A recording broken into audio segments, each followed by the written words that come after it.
Pope Benedict breaks his silence to call a recent rumor about him absurd after allegations surfaced in an Italian paper that Benedict had been forced to quit. The Pope Emeritus denied it in a letter to the website Vatican Insider, writing, quote, "The only condition for the validity of my resignation is the complete freedom of my decision. Speculation regarding its validity is simply absurd."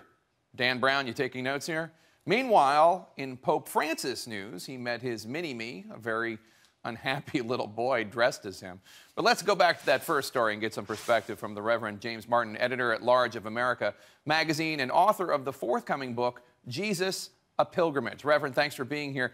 I think some people might argue that it's a little beneath a pope, even a Pope Emeritus, to respond to rumors. Why write this letter? Why dignify the chit-chat?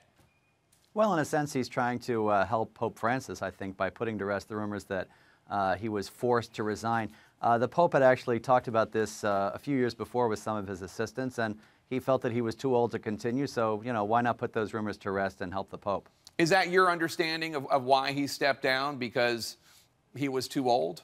Yeah, and, you know, he had even been talking about Pope John Paul when he was ill, the possibility of Pope John Paul stepping down, and I know for a fact from speaking to some high-level clerics that he was talking about this a while before some of these scandals broke. So he's a very free man, and I thought it was a very humble thing for him to do. And explain to us why he felt the necessity to address the way he dresses. Well, there was a little confusion because people thought, why should he dress in white? He's no longer the Pope. But his point was, you know, when I became Pope, I got rid of all of my old clothes, and this is really the only thing he said that he had left in his closet, so it was for practical purposes, he said. Tell us about the relationship between Pope Francis and Benedict. Are they close at all? They are close, and I also know that they see each other fairly frequently. Pope Francis has very warm affection for Pope Benedict, and this is not just PR. I know this, you know, from friends who are in Rome. There you see a picture of them embracing. Sometimes Pope Francis will go and visit Pope Benedict in his residence, and I know for a fact also they say the rosary together quite frequently. So it's a very warm relationship, and who else can Pope Francis look to for experience?